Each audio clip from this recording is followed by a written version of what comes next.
24వ వచనం నుంచి, సామెతలు 1వ అధ్యాయం 24వ వచనం.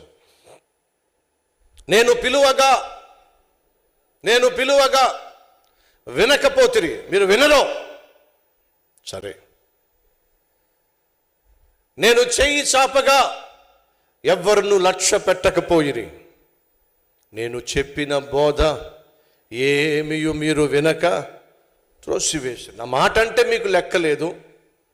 రండర్రా నా సన్నిధికి అని నేను పిలిస్తే మీరు పలకరు, పట్టించుకోరు.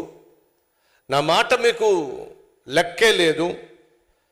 ఆ తరువాత నేను చెప్పిన బోధ ఏమియు మీరు వెనక త్రోసివేస్తారు, నేను గద్దించినా సరే మీరు లోబడరు. కాబట్టే నా మాట వినని వాళ్ళు వినండి, నాకు లోబడని వాళ్ళు వినండి, నాకు విలువ ఇవ్వని వాళ్ళు వినండి.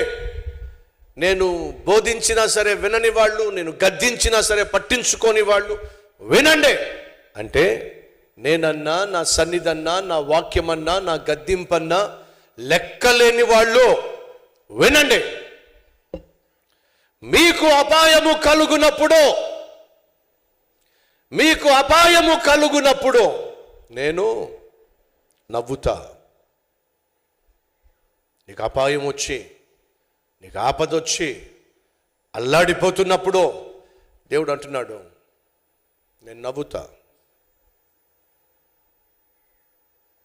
మీకు భయము వచ్చినప్పుడు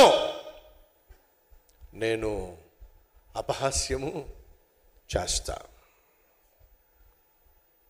భయము మీ మీదికి తుఫాను వలె వచ్చినప్పుడు, సుడిగాలి వచ్చినట్లు మీకు అపాయము కలుగునప్పుడు, మీకు కష్టమును దుఃఖమును ప్రాప్తించున్నప్పుడు నేను అపహాస్యం చేస్తా. ఎందుకని?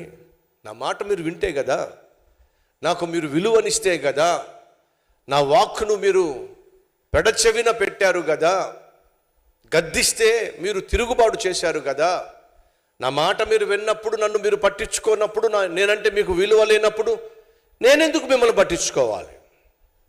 మీకు కష్టం వచ్చినప్పుడు, మీకు నష్టం వచ్చినప్పుడు, సుడిగాలి వలె మీ మీదకు హఠాత్తుగా అపాయం వచ్చి పడినప్పుడు మీరు నాకు మొరపెడితే నేనెందుకు మీకు సమాధానం ఇవ్వాలి?